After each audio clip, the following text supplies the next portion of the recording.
Saudara yang terkasih, kalau kita membaca firman ini ya, di sana dikatakan Tuhan menaruh belas kasihan kepada siapa Ia mau menaruh belas kasihan. Ya, bahkan di sini kita baca juga Tuhan bermurah hati kepada siapa Ia mau bermurah hati. Ya, dan di sana juga dikatakan kita melihat saudara bahwa ya semua yang terjadi dalam kehidupan kita di dunia ini itu adalah sekehendak Tuhan. Kalau kita membaca ayat ini ya dari bagian atas ini tentang hal-hal yang tidak dimengerti oleh manusia. Contoh ya, mengapa Allah mengasihi Yakub dan membenci Esau? Sejak dari dalam kandungan Tuhan sudah berfirman bahwa Yakublah yang akan menjadi ya anak perjanjian ya. Dan Esau sekalipun dia kakak tapi dia akan menjadi yang ya tidak menerima hak kesulungan.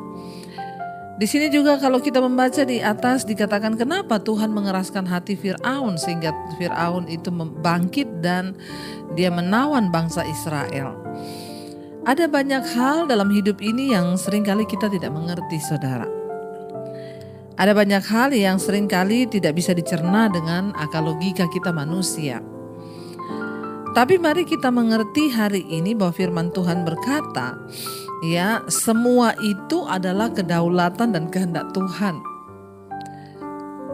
Saya beri contoh saja, misalnya ada seorang ibu yang datang kepada saya dan bertanya, "Bu, kenapa anak saya dipanggil Tuhan?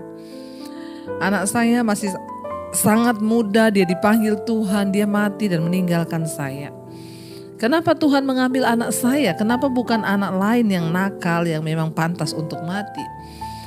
Saudara, tidak semua persoalan di hidup kita ini ada jawabannya. Tidak semua masalah di hidup kita ini dapat kita cerna dengan logika kita. Pada akhirnya sebagai manusia, kita harus kembali kepada kedaulatan Tuhan. Ya, itulah Tuhan. Dia yang berkehendak, dia yang berkuasa, dia yang melaksanakan, dia yang melakukan. Bagian kita sebagai manusia hanyalah belajar percaya bahwa semua yang terjadi itu seizin Tuhan dan itulah yang terbaik. Ya, itu yang terbaik. Ya, seringkali orang bertanya kenapa, dan kenapa kita tidak menemukan jawaban. Pada akhirnya kita hanya menjadi kecewa kepada Tuhan karena kita tidak memahami segala sesuatu yang sedang Tuhan kerjakan. Ada yang berkata, kenapa anak saya meninggal, Bu? Ya mungkin Tuhan lebih tahu, lebih baik dia meninggal sekarang daripada nanti dia hidup tapi dia akan mengalami sakit yang parah atau bagaimana. Tuhan yang tahu, dan mari kita yakini itu adalah yang terbaik. Waktu kita hanya bertanya, kita terus bertanya, kenapa, maka pada akhirnya kita ini hanya akan timbul satu sikap yang berbantahan dengan Tuhan.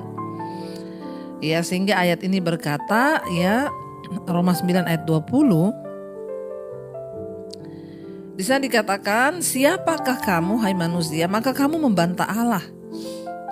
Dapatkah ya yang dibentuk berkata kepada yang membentuknya, mengapa engkau membentuk aku demikian? Ya, siapa yang dapat menyalahkan Tuhan dalam segala keputusannya? Siapa yang akan menentang dia? Ya, sekali lagi ya mari kita menyadari pikiran kita, otak kita, logika kita ini terlalu sempit untuk memahami Tuhan yang begitu besar. Karena itu bagian kita hanyalah mari kita sungguh-sungguh menyadari bahwa ya apa yang dikerjakan Tuhan dalam hidup kita itulah yang terbaik saudara. Mungkin kita merasa ada banyak ketidakadilan. Mungkin kita merasa ya apa yang Tuhan putuskan itu tidak sesuai dengan yang kita harapkan. Bahkan ada begitu banyak penolakan dari hati kita yang mungkin merasa ya Tuhan tidak adil. Tapi mari kita menyadari bahwa kita ini hanyalah ciptaan, bahwa kita ini hanyalah ya tidak ada apa-apanya dibanding Tuhan. Jangan pernah menyalahkan Tuhan ya, dan jangan berbantah dengan Dia saudara.